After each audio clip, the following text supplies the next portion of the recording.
Could be tough times ahead for the calf markets, and Derrell, let's talk about how producers can negate those prices. Well, we know, margins are going to be under pressure this year with revenues down. At the end of the day, producers never really have a lot of control over the revenue side of the equation.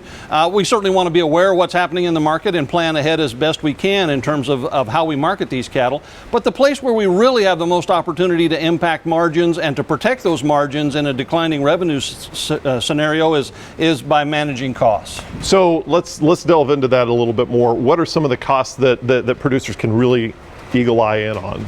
Well, on the one hand, you'd say producers should always be trying to control cost, and that's true, but in a different revenue environment, there are changes we can make. Some things you don't want to mess with, and so health management has to be maintained at all times. The place that's the biggest component of cost is the feed cost, and that's probably the place where most producers can have an impact on their margins. And in a situation like this, great rains have provided some pretty good forage. We've got forage to work with, and now's a good time to be planning ahead really for the rest of the year and for next winter.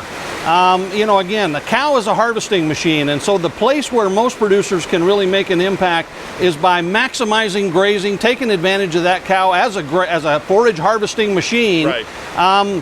Hay relative to supplemental feed is one consideration, but really maximizing grazing to minimize both supplemental feed and hay is very important. And we put some numbers together recently. If you look at the value of pasture rental rates, it translates into a cost for forage of about 1.5 cents per pound for every pound of grass that's grazed by a cow.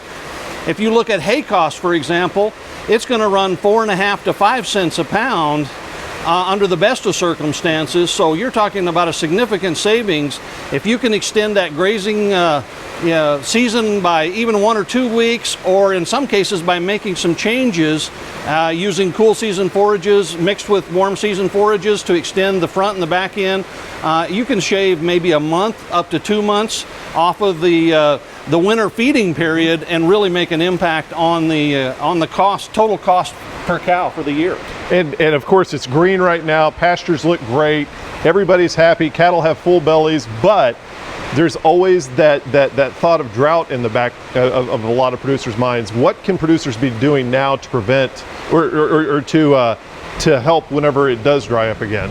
Well, we have to keep in mind that possibility. So we're making hay right now to the extent we need it. We need to plan what those needs are, but we really need to plan that relative to how we can save pasture. Right. And what we do in the summertime is going to affect both the quantity and quality of standing pasture that's available, and that's true in all environments, whether we're talking an improved pasture kind of a setting or whether we're talking native range.